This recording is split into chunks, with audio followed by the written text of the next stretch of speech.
Camminare per me va molto al di là del semplice movimento, della semplice attività sportiva, non ha nulla a che fare per me con la performance, con lo sport. Per me è una sorta di mezzo che mi permette di raggiungere uno stato d'animo, una percezione delle cose, della vita particolare, molto più chiara e nitida.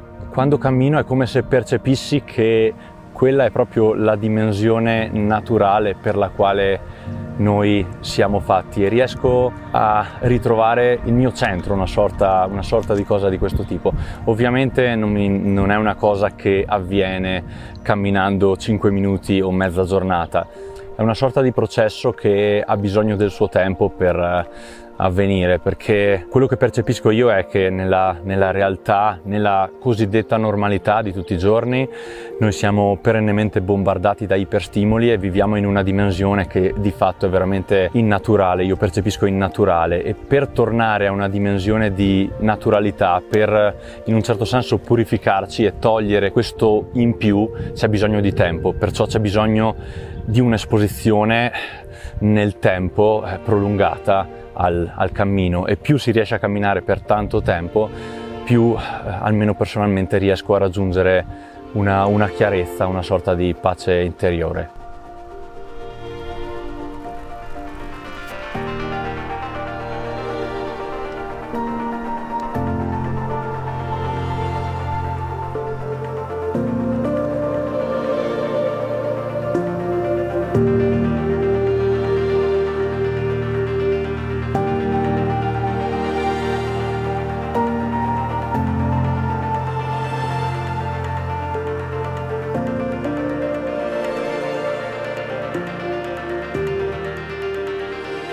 Camminare per me è una sorta di meditazione.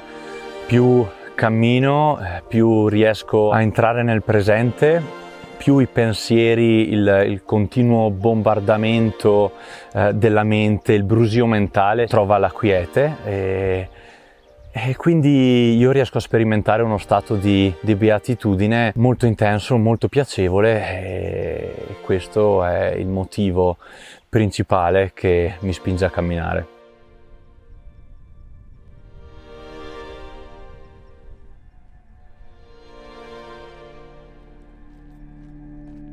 Vivendo in un'area alpina, già dalla prima infanzia sono stato abituato ad andare in montagna a camminare con i miei genitori. In particolare con mio padre andavamo molto spesso in montagna, però devo dire la verità che lo vivevo un po' come una sorta di imposizione. E mi piacevano i paesaggi, sì, mi piacevano i panini mangiati sulla cima della montagna, tantissimo.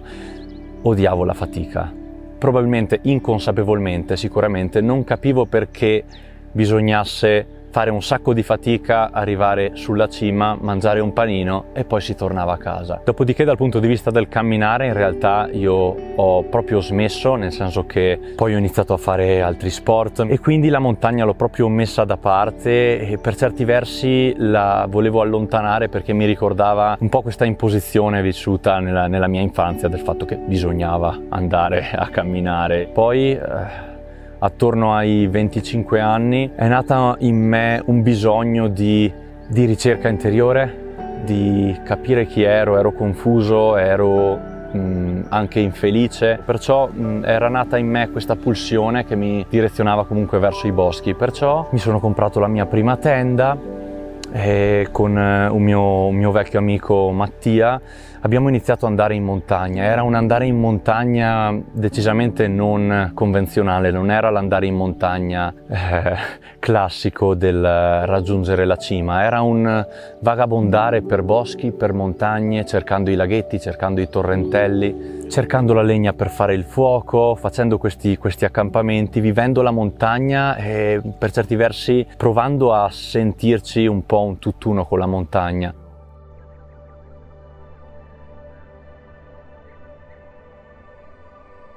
Durante la mia infanzia i rapporti con la mia famiglia erano, non lo so, normali.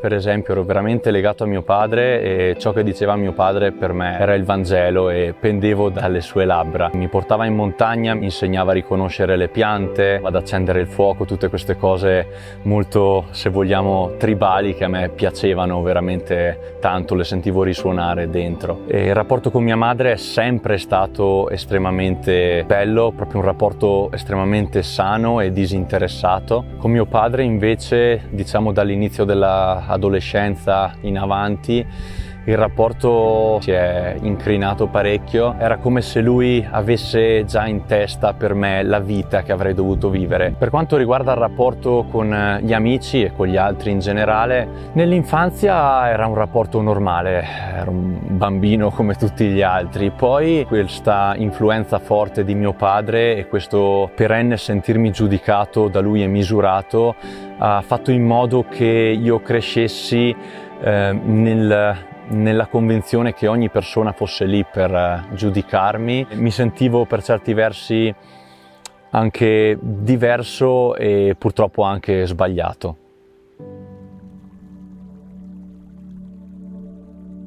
Le insicurezze che avevo mi hanno sempre inibito parecchio anche nel provare nuovi sport e nuove cose, la novità in generale. Siccome mia madre aveva una casa sul lago di Caldonazzo, alla soglia dei 16 anni ho deciso di iscrivermi a un corso di windsurf. Perciò ho convinto un paio di amici e ci abbiamo provato. Io all'inizio ero agitatissimo veramente, però inaspettatamente mi sono trovato alla fine del corso ad essere molto ma molto più bravo e più abile con il windsurf rispetto a tutti gli altri miei compagni di corso, il che era per me risultava una novità assoluta, perché ero cresciuto con la convinzione di non essere in grado di fare alcuno sport e lì ho iniziato ad attaccarmi a questo sport veramente in maniera viscerale, perché per me era proprio il primo modo che avevo trovato di poter essere me stesso, sentirmi libero, sentirmi capace di qualcosa.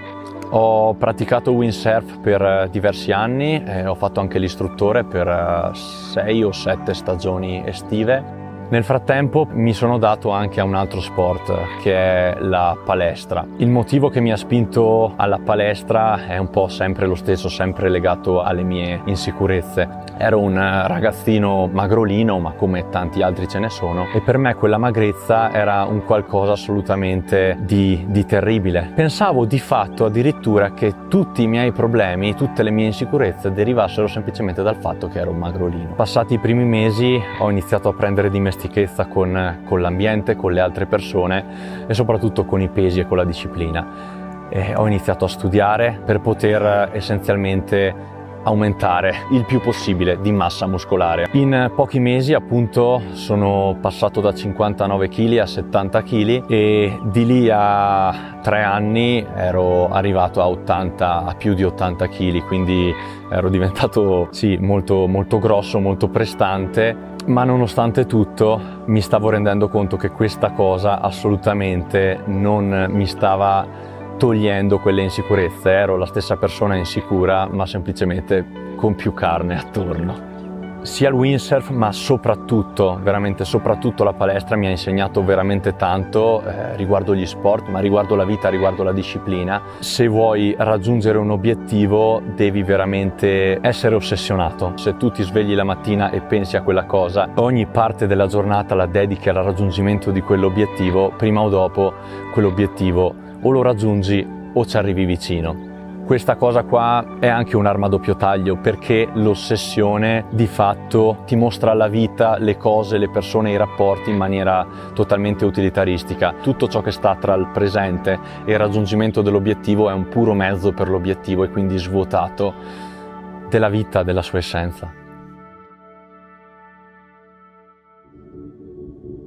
Il periodo della mia adolescenza e anche post-adolescenza sicuramente non è stato un bel periodo, però bene o male ho sempre cercato di trovare degli svaghi, delle distrazioni che appunto mi distraessero dalla mia situazione un po' esistenziale così travagliata, e questa cosa principalmente sono state le ragazze. Durante le mie 2 principali relazioni di quel periodo io stavo bene perché c'erano loro essenzialmente. E di questa cosa mi sono reso conto quando appunto sono stato lasciato. L'altro mio grande svago, anche se più che svago lo definirei proprio anestetico, è stato la palestra, e di questo di nuovo non mi sono reso conto fino al momento nel quale mi sono fatto male a una spalla, mi sono infortunato e lì ho dovuto smettere. A quel punto mi sono trovato senza ragazza e senza palestra, senza i miei 2 anestetici più potenti, e lì ho dovuto guardarmi dentro e onestamente dirmi: la mia vita non mi piace per niente, la mia vita mi fa schifo, io non voglio andare avanti così.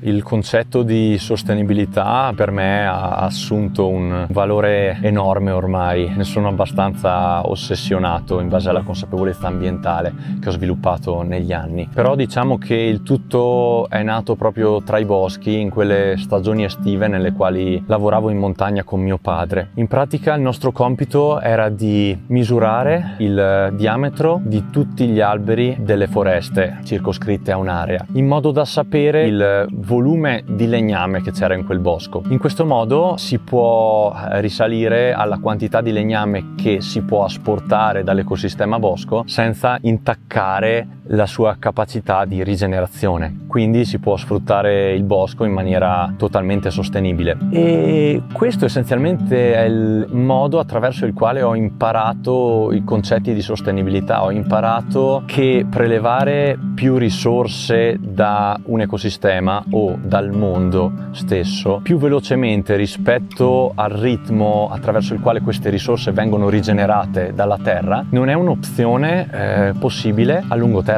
Si può fare per un po', però dopo un po' si rischia di arrivare alla bancarotta. Negli ultimi anni c'è un gran movimento, un gran dire riguardo le energie rinnovabili, riguardo il green economy, lo sviluppo sostenibile, il biologico e la sostenibilità. Intanto la sostenibilità, che è una parola che uso molto spesso, la uso molto spesso perché non conosco parole che la possano di fatto sostituire così bene, però se potessi non la userei così spesso perché ormai viene utilizzata in maniera erronea molto spesso, è stata praticamente svuotata del suo reale significato. Comunque, per quanto riguarda appunto il movimento degli ultimi anni, ben venga da una parte. La mia paura però è che si stia cercando semplicemente di sostituire ad esempio i combustibili fossili con le energie rinnovabili, senza mai assolutamente però mettere in discussione il nostro stile di vita. Quindi ok, possiamo tranquillamente continuare ad andare avanti così a fagocitare di fatto il mondo, ma tranquilli che c'è la soluzione verde. Sperare che con la macchina elettrica eccetera noi potremo comunque continuare così in versione rispettosa è facile e è comodo a credersi, ma sono favole che ci raccontiamo. Se noi non siamo in grado di passare da un paradigma antropocentrico, che è il paradigma attuale, a un paradigma ecocentrico che comprende tutto il mondo e dà valore a tutto il mondo, la sostenibilità è una parola che non ha assolutamente alcun senso.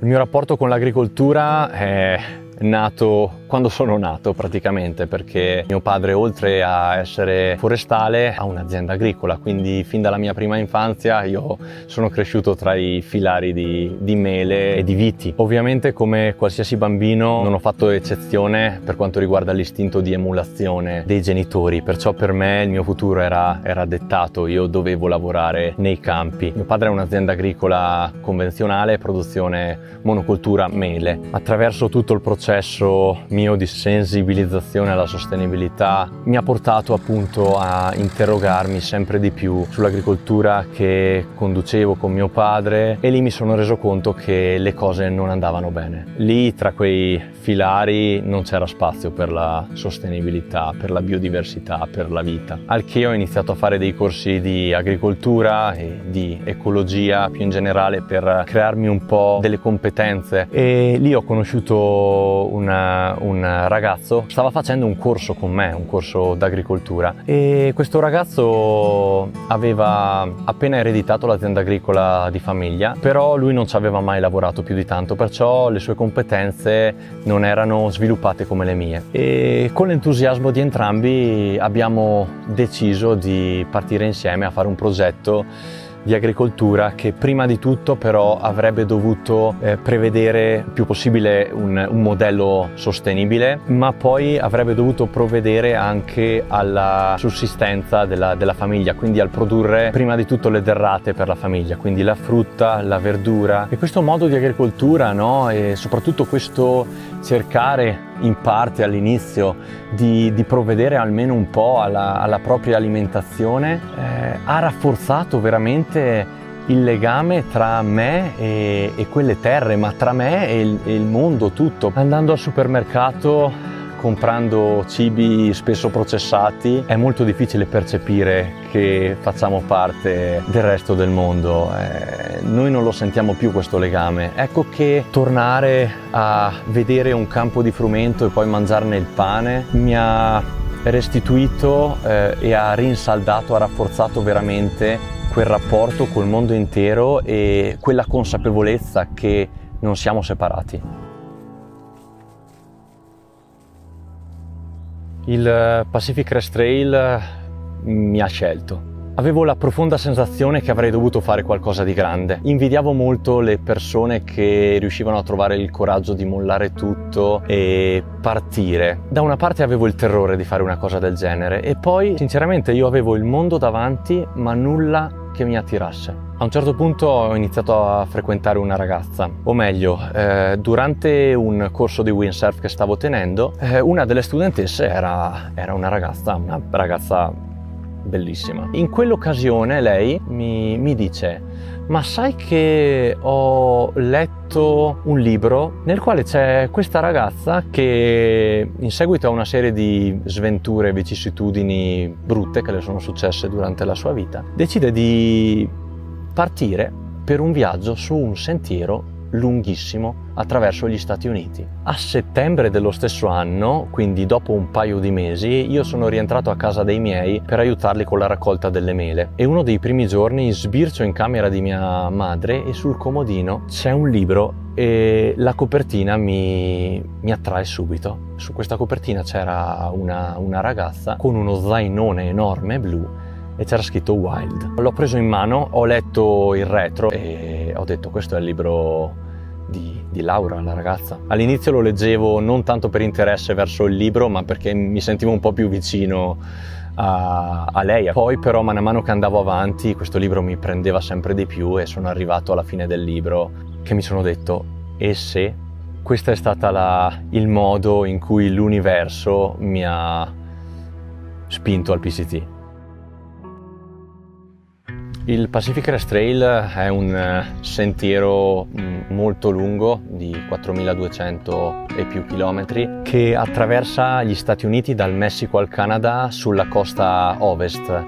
Magari si potrebbe pensare che è una sorta di cammino, non è un cammino, è proprio un vero e proprio sentiero, un po' come i sentieri che possiamo trovare da noi nelle Alpi, solo molto meglio mantenuto e con degli sviluppi per quanto riguarda i dislivelli, le salite e le discese molto più dolce. La partenza è in un paesino che si chiama Campo, al sud della California, al confine con il Messico. Lì parte e va a nord per 1 migliaio di chilometri, attraversa zone desertiche. Non è il classico deserto a dune, è un deserto con una vegetazione molto stentata, si fa molta fatica a trovare acqua, ci sono anche tratti di 40 miglia senza fonti idriche.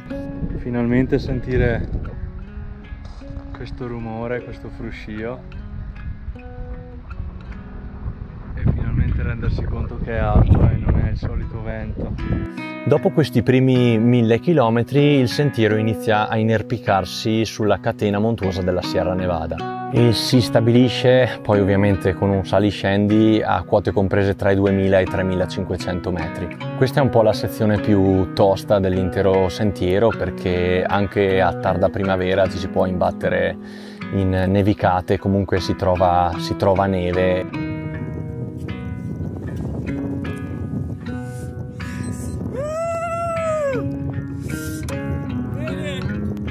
La parte di Sierra Nevada più alta è proprio la prima, il primo centinaio, 150 miglia. Poi inizia a discendere e si stabilisce a quote un po' inferiori. Dopodiché il sentiero arriva verso il nord della California, dove il paesaggio cambia molto, ci sono zone molto più pianeggianti, ci sono altipiani. Dopodiché si entra nello stato dell'Oregon, che è uno stato abbastanza pianeggiante, ci sono colline, ci sono monti, però il sentiero è piuttosto scorrevole in Oregon. E ci sono foreste a non finire e purtroppo ci sono anche vastissime aree di foreste bruciate. Dopo aver passato l'Oregon si entra nell'ultimo stato, che è lo stato del Washington, che è uno stato durissimo dal punto di vista del sentiero, c'è un sacco di dislivello, un sacco di saliscendi, paesaggio stupendo che ricorda molto le nostre Alpi.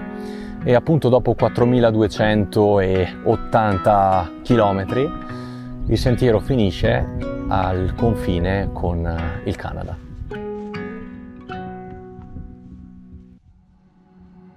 A questo punto avevo deciso di partire e avrei dovuto prepararmi. Era il 2016 e decisi un po' per prudenza, un po' per paura, che non sarei partito il 2017 ma sarei partito il 2018. La cosa che più mi spaventava era l'inglese. Avevo studiato inglese a scuola, però si sa, pensavo che il mio futuro sarebbe stato semplicemente nei campi e quindi il mio inglese era veramente abbastanza di livello basso. Lì avevo la motivazione del viaggio e ho applicato veramente la determinazione che ho imparato in palestra. In pochi mesi il mio livello di inglese ha raggiunto dei livelli decisamente discreti. Dal punto di vista fisico non ho fatto una gran preparazione, nel senso che sono sempre andato in montagna, andavo sempre in montagna in quel periodo durante i weekend, tutti i weekend andavo, anche l'inverno andavamo in bivacco con gli amici, quindi si camminava. Una cosa invece che mi è servita come preparazione a livello invece psicologico è stata la lettura di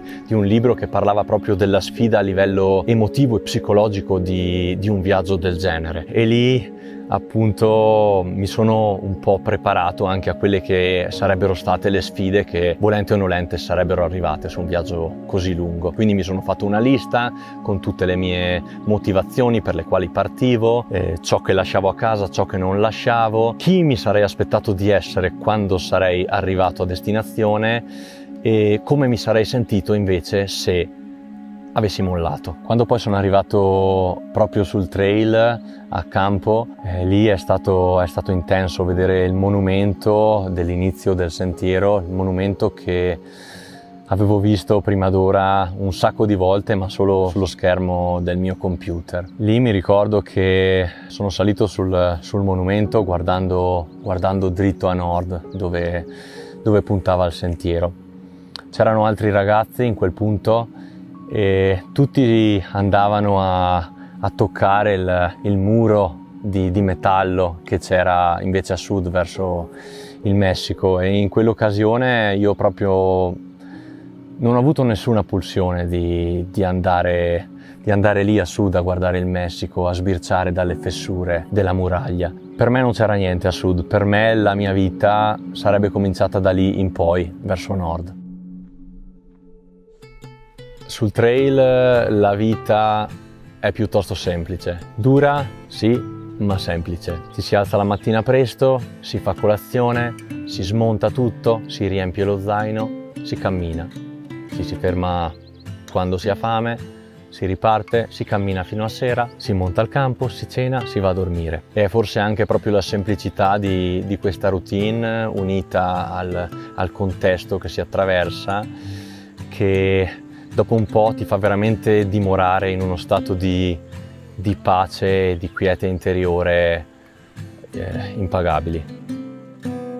Una delle cose più belle, più di valore della vita su un trail così lungo è il rapporto, la socialità che si sviluppa, che si forma tra i vari hikers, e non solo tra i vari hikers, anche tra gli hikers con tutta una serie di altre persone che mi hanno aiutato sul trail. Credo che un'altra volta il contesto venga veramente in aiuto e sia proprio da stimolo all'emersione di questa socialità e di questa umanità alla quale non siamo abituati. Il fatto è che che nel nostro sistema sociale abbiamo tutti fretta, abbiamo tutti i nostri programmi, le nostre giornate sono programmate, non c'è spazio per l'imprevisto, abbiamo dei ruoli anche lavorativi, siamo riconosciuti da etichette. Sul trail intanto sei nel mezzo del nulla e perciò non sei più bombardato da un sacco di cose che per ovvi motivi intorbidiscono un po' la nostra chiarezza interiore, la nostra capacità anche di relazionarci con gli altri. Ma in più sul trail tu sei una persona, non sei una professione, sei una persona. Siamo tutti diversi ma uguali. Ognuno ha sete, ognuno ha fame,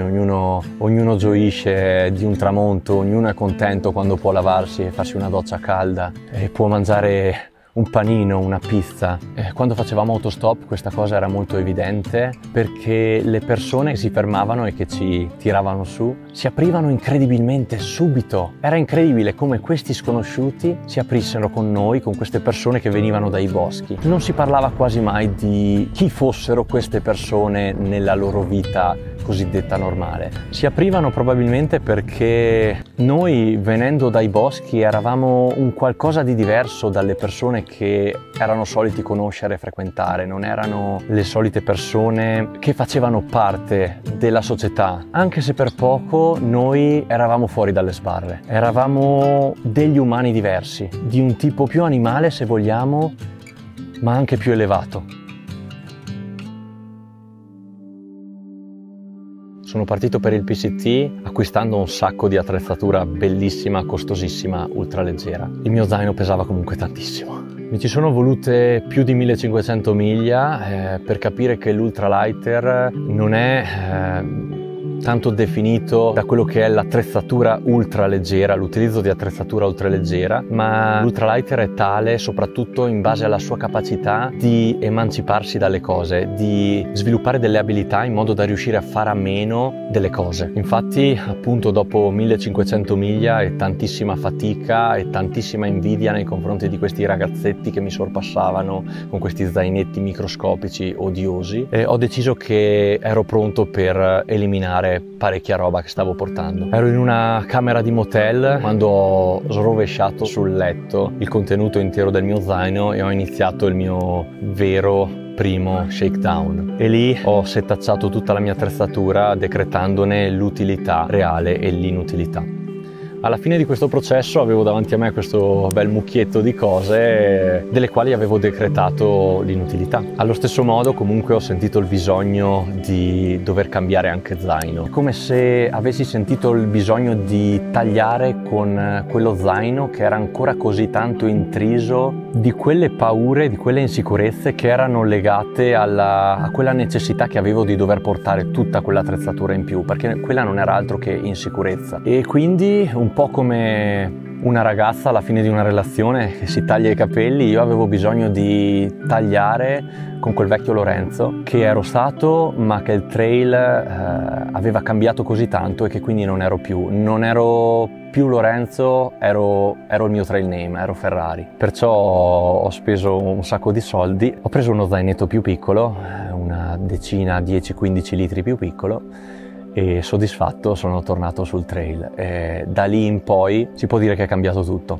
Tornando sul trail, appunto, è stato incredibile come questo shakedown sia stato molto più che un semplice togliere peso dallo zaino. Le giornate volavano, le miglia volavano, arrivavo la sera molto più riposato e riuscivo a godermi il sentiero, i paesaggi e le persone in maniera molto più intensa. In realtà questa mattina ero a 30 miglia da qua e diciamo che siccome il trail era decente, nel senso era con parecchia discesa, poca salita, ho detto dai che ci proviamo con la motivazione del Rio, così mi brucio fuori per il giorno e poi arrivo la sera a questo posto fantastico e ne è valsa la pena. 30 miglia, sono partito alle 6 questa mattina, alle 5:52 sono arrivato alle 6:30 qua. E io a quel punto ero sul trail con uno zaino piccolissimo, con pochissime cose, stavo bene, ero felice, non mi serviva altro.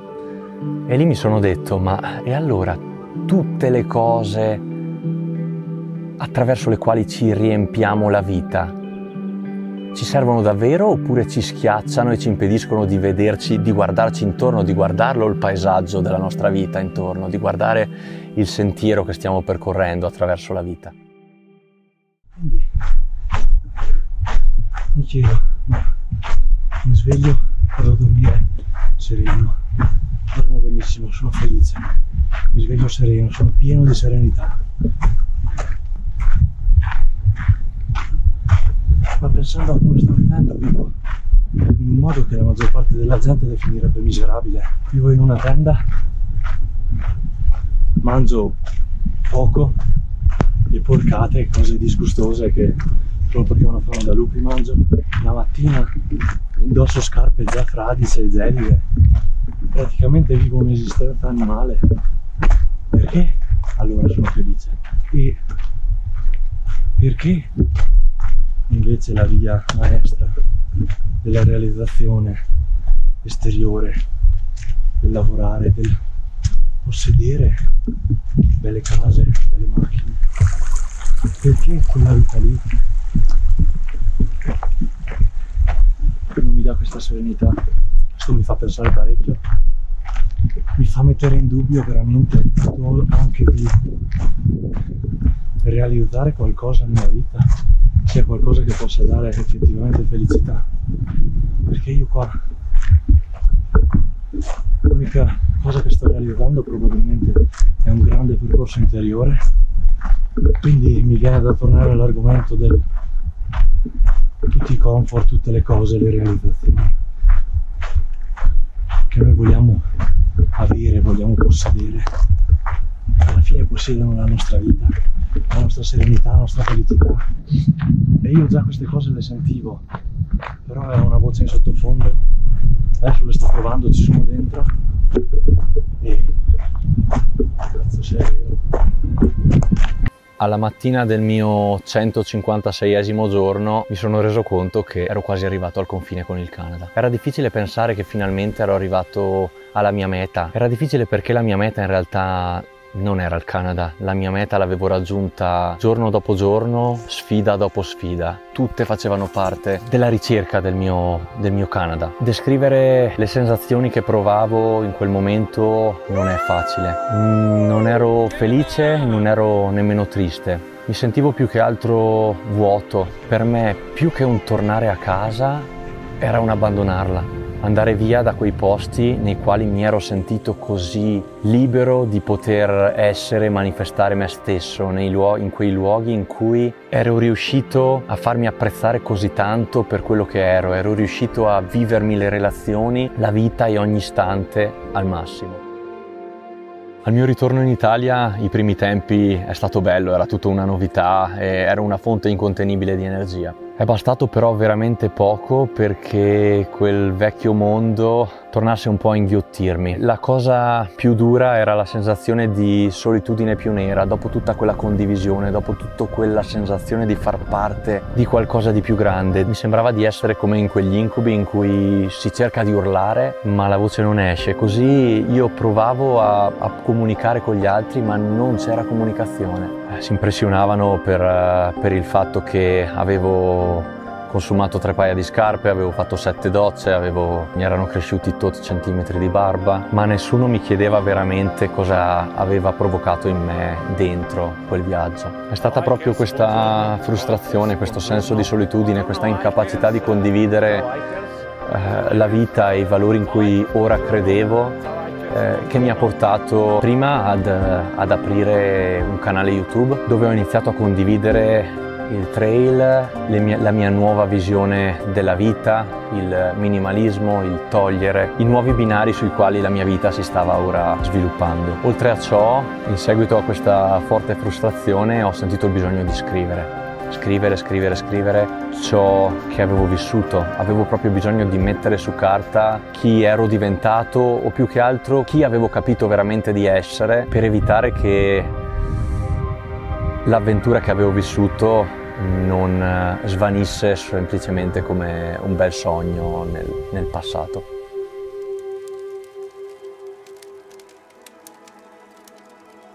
Attraverso il mio viaggio sul Pacific Crest Trail è come se fossi riuscito a costruire la mia bussola interiore, e quindi a grandi linee, se dovessi parlare della direzione verso la quale voglio muovermi in futuro, non posso prescindere da uno stile di vita che mi permetta di sentirmi sempre un tutt'uno col mondo, con la vita. Più nello specifico, il mio sogno è sicuramente quello di riuscire a trasferirmi in montagna e vivere della montagna, un po' attraverso l'agricoltura fatta veramente in maniera sostenibile, un po' cercando di accompagnare anche altre persone attraverso un processo di sensibilizzazione alla natura, al sentirsi parte di nuovo di tutto, un processo comunque verso un benessere che io ho trovato e voglio condividere con più persone possibile. E quindi veniamo un po' al secondo punto, che è estremamente importante, che è comunque la socialità, riuscire